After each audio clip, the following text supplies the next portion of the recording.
name is Toby, and I'm a preteen who loves technology, science, gaming, and I love learning about new ideas every day. In today's video, I will be giving you a detailed review of The Diary of the Wimpy Kid 15, The Deep End by Jeff Kinney. You do not want to miss this. I am a big fan of The Diary of the Wimpy Kid series. Let's get right in.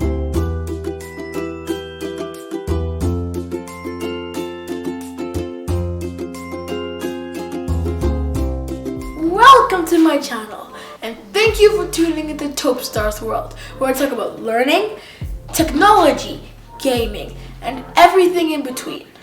I am excited about this video for those who haven't read The Diary of the Wimpy Kid book number 15, The Deep End.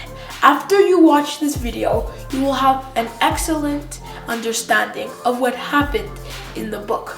So, make sure you watch till the end of the video, as I will be sharing some exciting facts you do not want to miss. Trust me, you'll be glad that you did.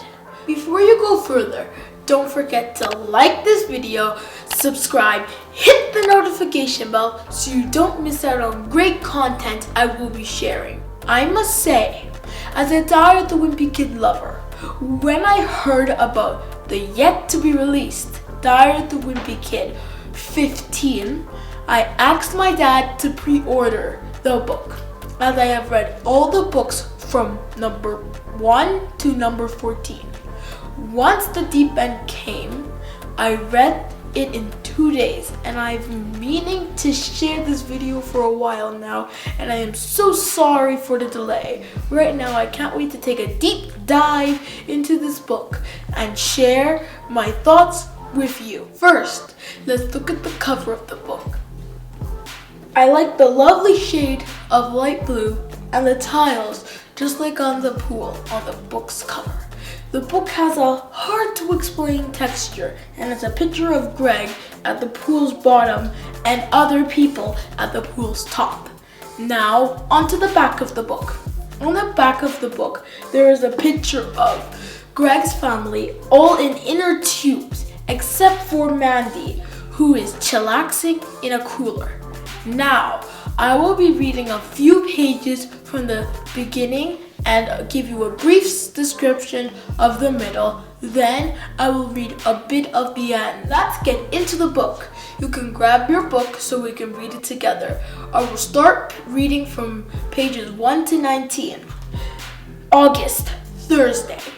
I love my family and all, but I don't need to spend 24 hours a day with them, 7 days a week. And that's exactly what's been the way it's been around here lately. It's not just me who's getting tired of this either. We're all going a little nuts. And if things don't change soon, I think we're going off to the deep end. Mom says we've been cooped up for too long and we just need a vacation.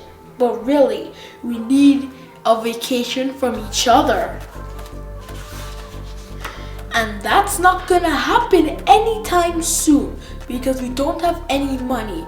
And the reason why we don't is kind of a long story. We've been living in Grandma's basement for 2 months, and I don't know how much longer we can keep going like this. Mom says that one day we'll look back at this time and smile. But she's not the one who has to share a fitting with Broderick every night.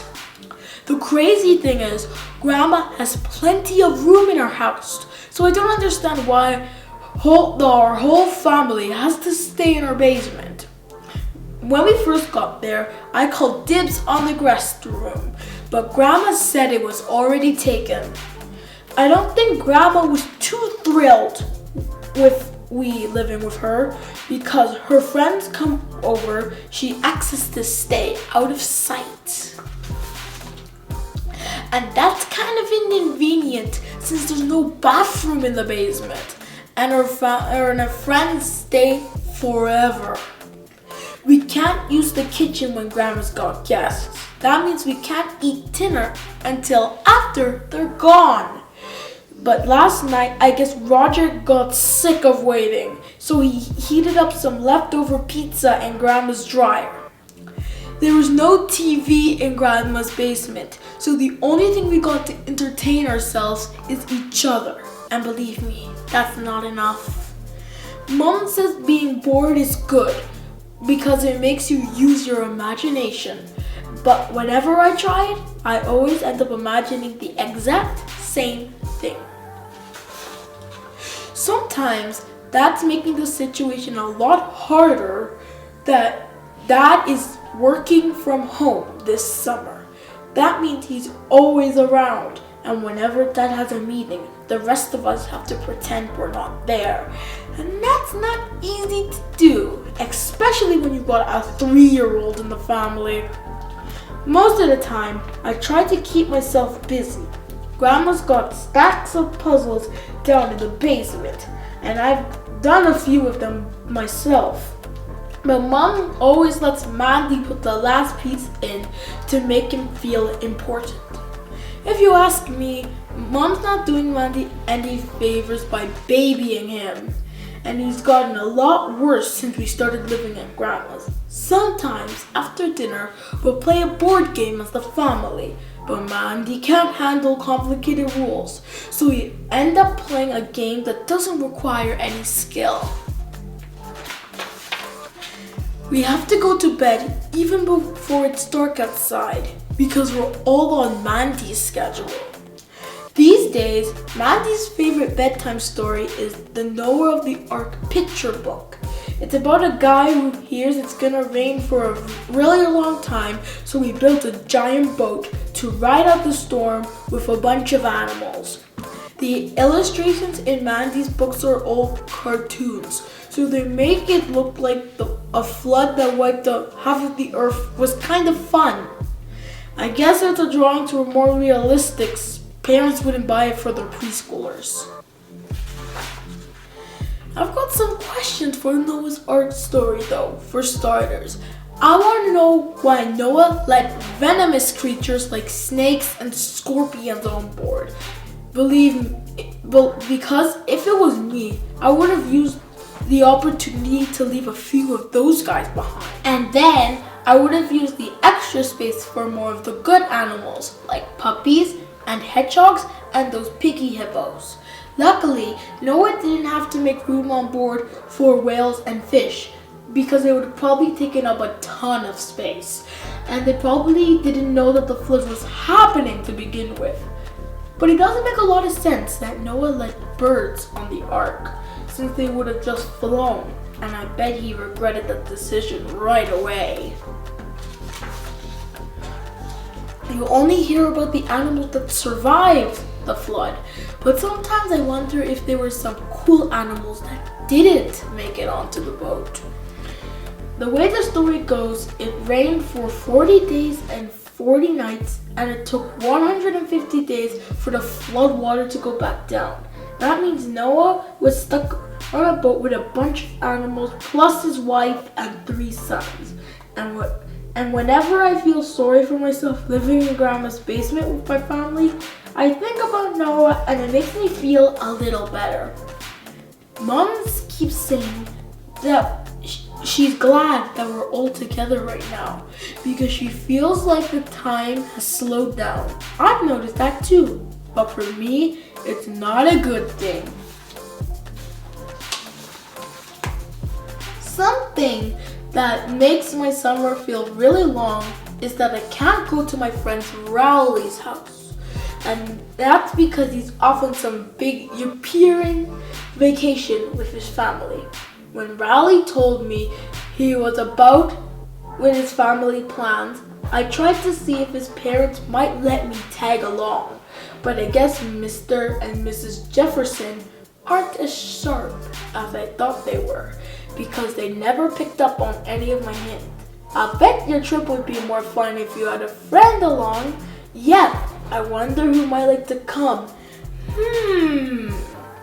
So Rowley is probably off having the time of his life while I'm doing a 500-piece puzzles in my grandmother's basement. I think Mom feels bad that we can't afford to do something special this summer, so she's trying to make up for it. She says that we can go anywhere if we just use our imagination. But to be honest, that's not really doing it for me anymore. I think Mom's finally have enough, too, because last night she called a family meeting after dinner to brainstorm ideas for vacations that we can afford.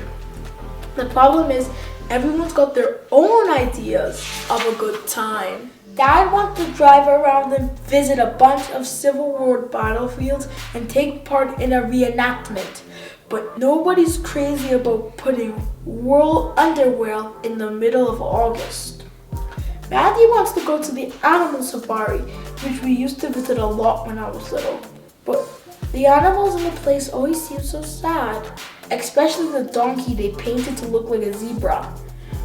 Mom says we could save money by staying close to home and visit the places in our own community. But I've gone enough field trips to feel like I've known this town inside out. The only ones who could agree on what we should do were me and Roderick. We both voted to go to the Thrills and Spills amusement park, which would be cheap since Grandma got a half-price coupon in the mail. Plus, they opened a new roller coaster called the Track Jumper. It's supposed to be totally insane. Mom said the rides at the Thrill and Spills park are too scary for Mandy. She suggested we go to Storybook Village, which has rides for all ages. But me and Roderick has had enough of Little Miss Muffet's mild ride for one lifetime. Since my family couldn't settle on anything, I suggested we all go on our own vacations and make a slideshow of everyone's trip when we get back. Mom said the whole point of being on a family vacation is to do things together. She says that one day us kids are gonna go to our separate ways, and that time's running out to make happy memories as a family. But believe me, for this family to make happy memories together, it's gonna take a miracle. Now to the final page, page 20. Monday. We finally figured out a way we could afford to go on a family vacation this summer. On Saturday night, my great-grandmother, Grammy, called Dad and asked if he could get rid of Uncle Gary's camper, which has been parked in our driveway for 2 years. Whoa, that's a very long time. Apparently, Uncle Gary ran off to work as a radio clown, and she doesn't think he's coming back anytime soon. At first, Dad was mad. He's always cleaning up Uncle Gary's messes. But Mom said that camper was the solution to our vacation problems. And with that, I am done this section. And now, let me just fill a tiny bit of the middle. They finally got to go on their camping trip. But I'm not gonna spoil the middle for you, so you should buy the book and read it for yourself so you can see how the story unfolds. Now, to the end, I will read the last 2 pages of the book, or pages 216 and 217. I don't want to be corny or anything, but we did make a few happy memories during our stay. But I just want to point out that I was right. Because it took a miracle for it to happen. I'm not sure we need to go through all that drama though, so maybe next time we should do something as a family. We can stick to something boring, maybe like mini golf. I'm really looking forward to telling Riley about my vacation when I get back, but I'm probably gonna leave all the parts that weren't so great. And maybe I might change a few other details here and there, because you never let the truth get in the way of a good story. I trust you enjoyed the book review. I know it was a long video, but I enjoyed every second of it. Thank you once again for watching. I want to hear from you. Let me know what you think about the Diary of the Wimpy Kid books or any other book you have read and enjoyed. So leave your comment down below. Do not forget to subscribe and click the like button. Turn on notifications bell so you do not miss out on any great content I will be sharing. Thank you for tuning in. Toby out.